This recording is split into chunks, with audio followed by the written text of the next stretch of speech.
Ruslan. Nick Cannon recently came out with this statement that blew my mind based on the number of children he keeps having, sowing his royal oats, reproducing at a very fast rate. And he came out with this statement that blew my mind. And this is after his 8th child with across 5 different women. And he had this to say. This is on Insider. Says he is not looking to have more kids after announcing his 8th child. I don't have the bandwidth. Nick Cannon says he doesn't want any more children after he welcomes his 8th child. While speaking with Dr. Laura, the Language of Love podcast on Wednesday, Cannon spoke about his children and if he has plans to expand his family in the immediate future.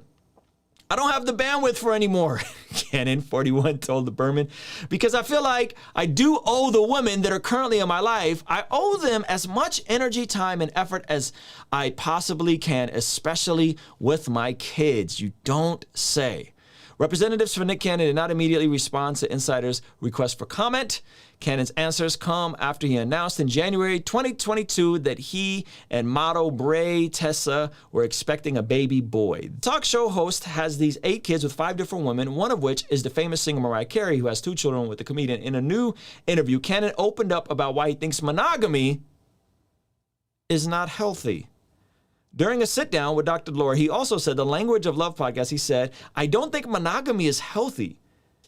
I feel like that gets into the space of selfishness and ownership. Monogamy is ownership. Please don't say monogamy is white supremacy. I think that's what's coming next. He also commented on marriages and how he despises the legality of such bonds.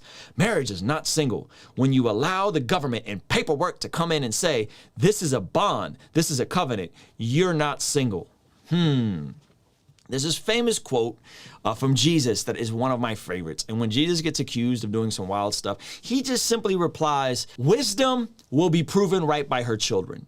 And it's so subtle and it's so simple. It doesn't need a ton of explanation. Listen, wisdom will be proven right by her children, meaning that if what you are saying about the world is true, we will know it by your actions.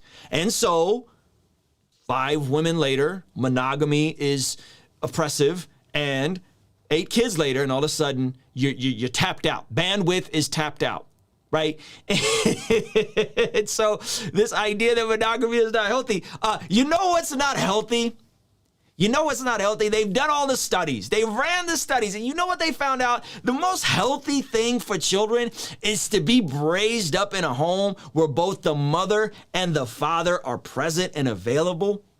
Did you know that that is actually the healthiest thing, right? So even though you may say, well, monogamy is not healthy. Why? Because I can't sow my royal oats and I want to have multiple women. Okay, your earthly desires and your fleshly desires may want that. Your lizard brain may think that's a good idea. However, monogamy is the optimal environment to raise children in. Study after study after study after study has repeatedly proven that the optimal environment to have kids in is with a mother and a father, ideally their biological mother and father. I'm not saying blended families can't work. I'm saying the optimal environment is that. It's unequivocally true. So this whole idea is like monogamy is not healthy. You know what's also not healthy? Having 8 different kids with 5 different women spread across 5 different homes or however many homes there are. That's also not healthy. That's not healthy for the kids not to be in a home with their father. That's not healthy for them to have a confusing holiday situation. That's not healthy either. You're saying things because you think they sound smart, but when you pull at those threads, you see how nonsensical they really sound. And this is a lot of stuff in the world. And again, I tell you guys all the time, I'm not threatened by the world. I'm not threatened by non-Christians. I'm not, because this is the foolishness that they usually end up saying. Monogamy is not healthy.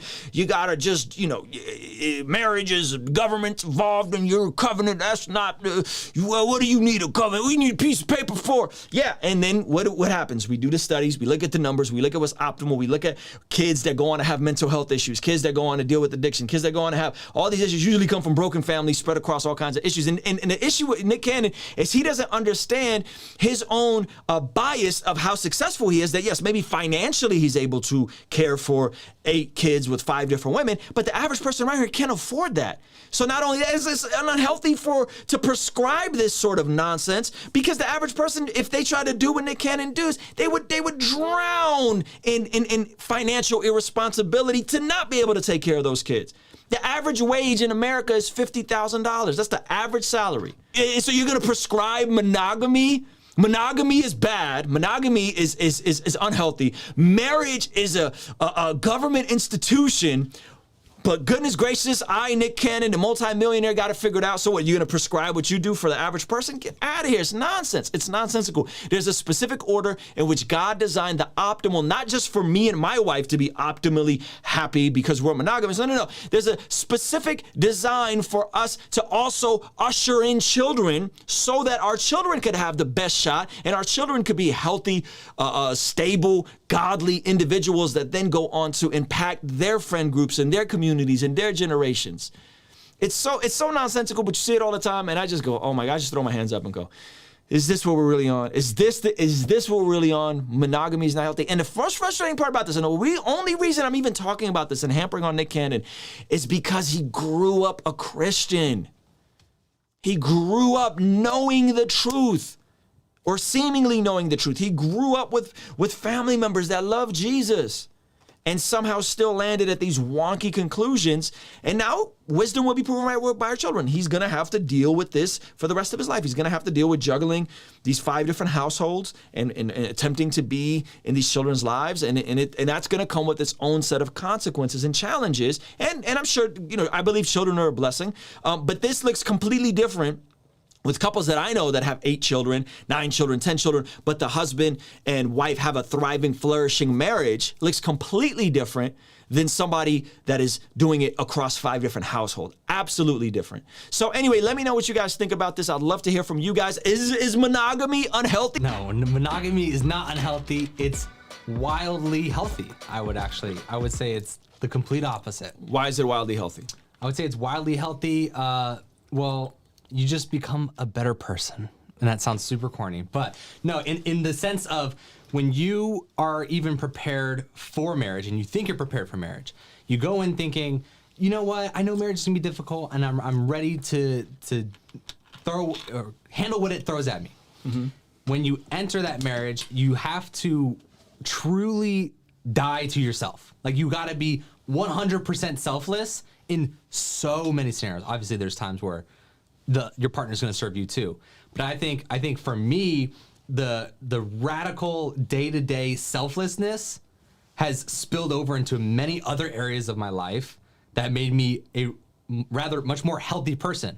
Not to mention, you're living with somebody, you can future think. So like me and my wife, we're 23 and we can look ahead and say, hey, what do we want when we're 33?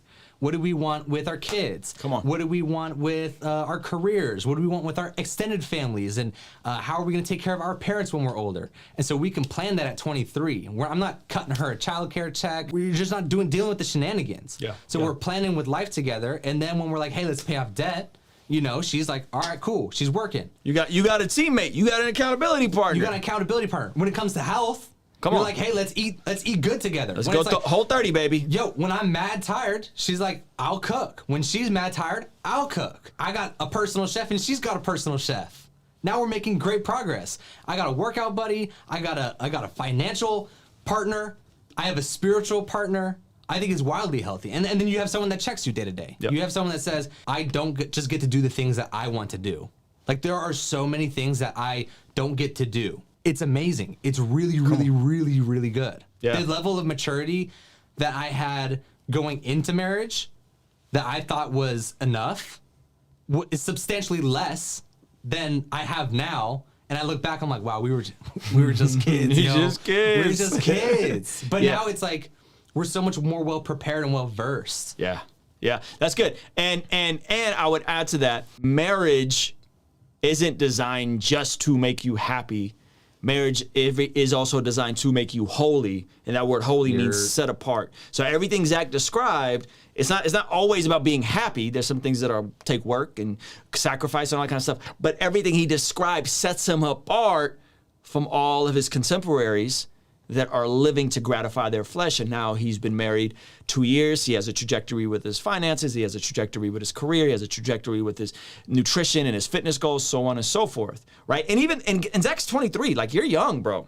Yeah, well, and even all the things I mentioned that are beneficial, that are healthy, weren't even happiness based. They were all like actually more like pain, discipline based. Finances, eating clean, dying to yourself, being selfless, serving your partner, like all those things aren't even happiness based. And then I even look at my faith and the Bible and everything Jesus ever taught with a whole new paradigm. Marriage will make you holy, will make you set apart, make you look different than everybody else. And this is why I just, wisdom will be proven right by our children. I am not threatened by people that want to live however they want to live, because ultimately, we see how these things play out. We see how the toll these things take on people's mental health, their emotional health, their financial health, all these different things. And I think it's amazing the way God designed it, and for us to ultimately flourish, even though flourishing isn't always comfortable in the process. Right? Going to the gym isn't always fun while you're at the gym. Denying yourself eating whatever you want to eat isn't always comfortable while you're denying yourself. All of these things require temporary sacrifice, delayed gratification, but the end goal is usually a much more robust, flourishing lifestyle than just following whatever feels natural in your desires and what's easy in the path of least resistance. I always take it back to this quote that I heard, and I don't know who the quote is from, but if you do what is easy, life will be hard. But if you do what is hard, your life will be easy. So you get to choose. You get to choose. If you just do whatever's easy and just kind of swing and just kind of coast and do whatever you want to do, odds are your life is going to be hard. But if you choose to constantly press in and do the hard things, do the work, the internal work, the physical work, if you do the things that are hard, long term, your life will be easy. So anyway, let me know what you guys think about this. Kingstream Entertainment. Ruslan. Yo, thank you so much for making it to the end of this video. Be sure to check the links in the description. I have a free Master My Devo, How to Study the Bible course, and a free course I put together with my Christian therapist, Dr. Rudy, called Master My Habits, all about how to form freedom-forming habits to get breakthrough in your personal life with your disciplines, so on and so forth, break from addiction. And check out some of these other videos recommended from me and YouTube to you. All right? Peace.